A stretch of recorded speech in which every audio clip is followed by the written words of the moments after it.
Tạ râm nào ngọt của thủ đoàn tạ phương tam hắn quốc tập Việt Nam này mà tập thầy ấy là xét nó sao sao nâu sao coi sao mà hoài lắm sao đi cái nông là xét ta này nghe mang mặt thủ đoàn chi tập thủ đoàn hết một cái tích cầm chỉ xét tạ đông mà nào hay là còn sắc chân lên tầng dây các cái bút son anh chơi nào đọc văn tụi cái nào tập này thì ra đó là bạn lại ngồi từ tạo tay cùng cho hè mồi chuyên lúc nào bút son mà hết thì chậm đưa cái này ăn mà hết thì ta hết bà qual phon bà chỉ đi dọn nào bút son thì dọn mà nào tập ấy là bạn lại ngồi thì cái này một chả là thế thật là hình chơi nào kia chân nào sang chân các nung bước thì khi còn đang mang cú treo lên ngồi cùng cho hé anh toàn đã tao nằm xoàn hè mà lại lòng này in ra lòng hè thì trên nào đang được gói tụi mình đang nào đang ngồi ở đấy mỗi lần hè ăn ngoài thì đang ăn nào hay sáng nào đang được ngồi các lời này thì mình đổ đây mà u sai của mình này thì tụi mình là cái thấy đông thì mình thấy đông nó hàng là sai thì tầm đôi suất nào đang được ngồi ở đấy đôi suất episode của Pram tròn cái xin mà pe tất cái chiếc mà có hay cái mình tin ra cắt ra nào đặt được ngồi ăn cái mình đi đặt mua hay chi cái quẹt mà tay rồi hùng chọc hay tầm nhìn ra này hay bao nhiêu đôi suất nào đặt được ngồi episode của Pram tròn cái xin pe tất cái xin bớt muốn làm kiến đôi suất nào đặt được ngồi mỗi người chúng ta có kinh thánh tiếng Việt tiếng Anh tiếng Phu Non, tiếng Trai, tiếng Tây, tiếng Cá Ho chúng ta có thể đọc bằng cái tiếng của mình thật là nào ngoài nó nào được làm cái tất được làm nào làm ó được làm he thì nào làm anh em là hệ quanh ở đây hè mà sáng coi nào hè tầm một hè kia thì kia đi ở đâu là một tí đặt là em giá gần nào là em nam em đông nào là thì bực lo cái này chuyện này kịp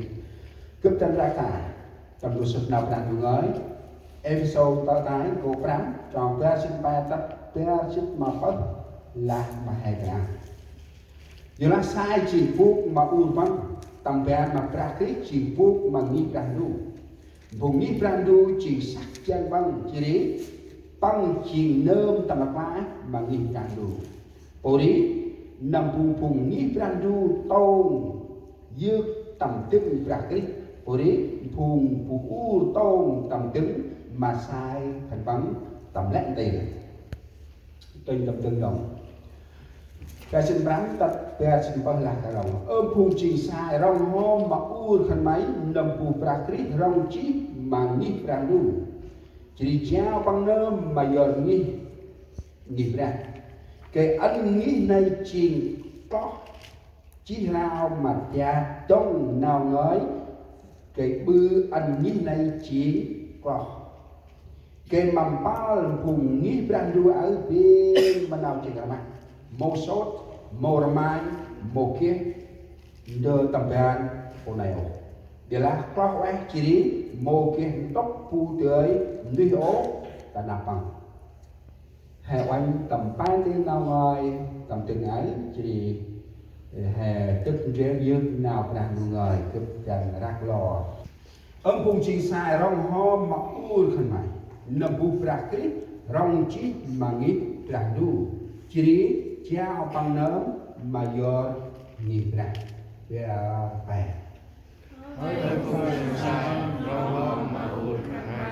nằm bu prakrit rong chí mà nghĩ brandu chỉ trao bằng nấm mà do nghĩ ra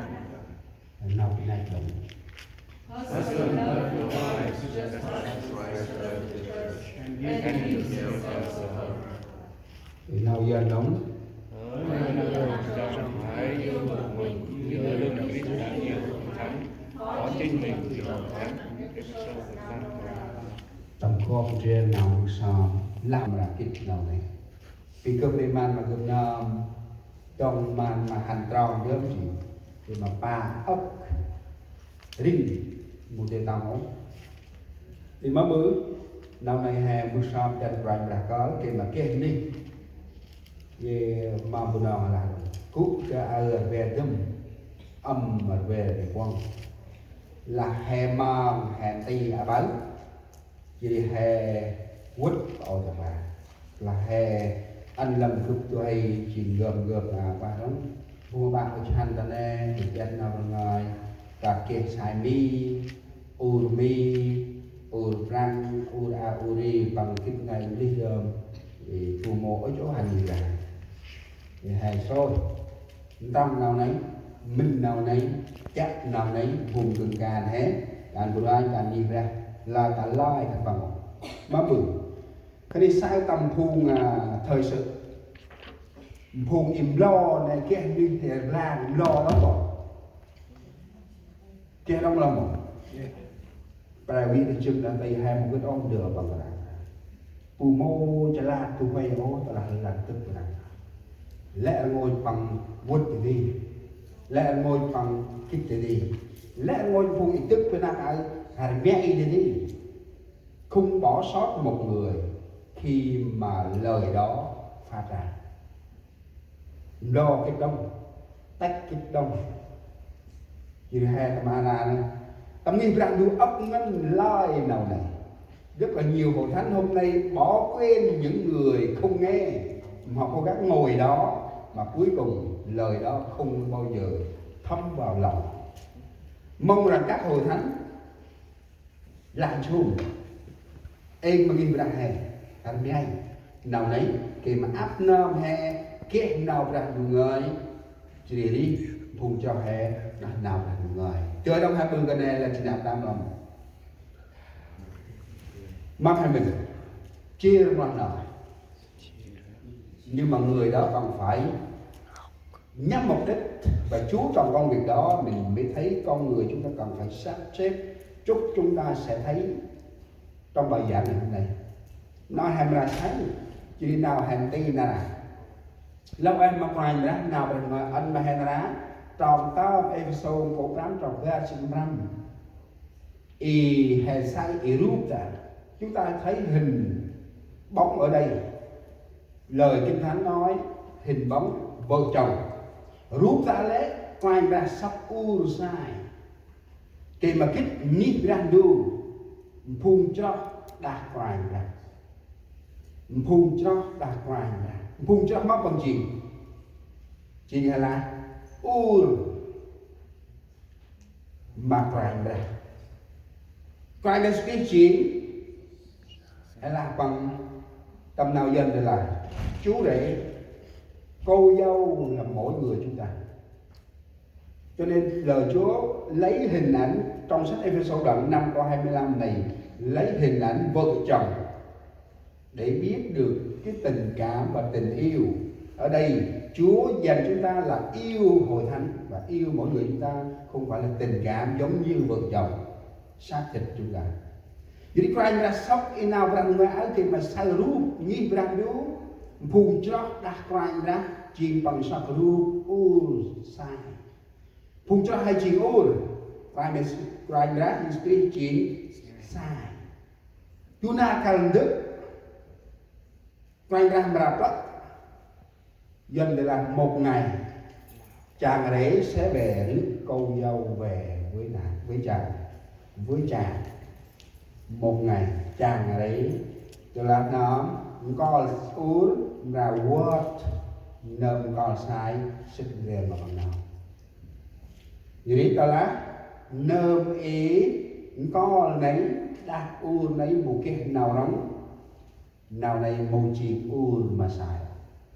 nãy đã thầm ban đóng ta lắc vai ra một cái nào đó mà phun cho mà nghi rằng du vấn nào hình đức gì nghi ra một chỉ phải. Jadi nara anu anh hề kít nên đấy thì buộc nào hành đi ôi ấy nghi ra đủ tầm nào dân thì là hội thánh của Đức Chúa Trời ở đó có ai nghi ra đủ ta này vu nòm kia tầm trâu này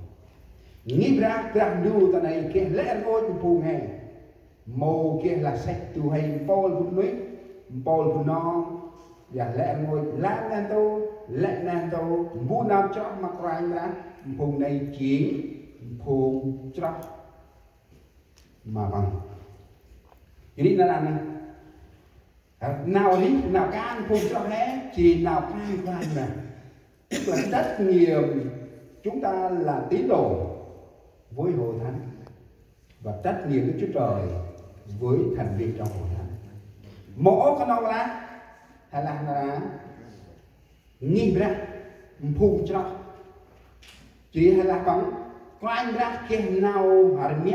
tầm nghi ra nhiều bằng tại đây chỉ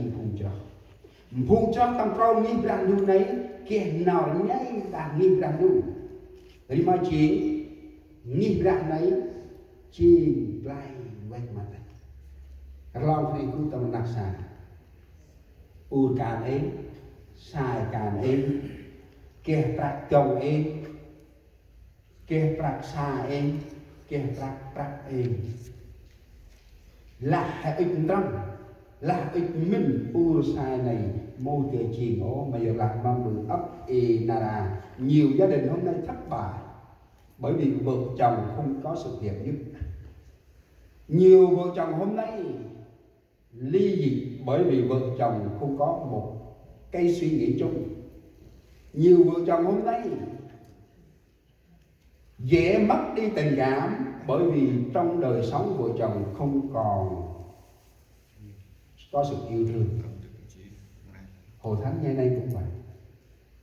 Làm ai mặc ngoài là nghi brandu là nghi brandu mong bằng chìm hay quay từ ngoài.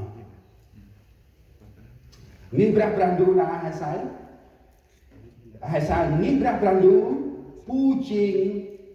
hay là bằng nào tôi chơi là pu ching pu mà nghi brandu. Hôm nay dân thực hiện ai là đầu của hội thánh trời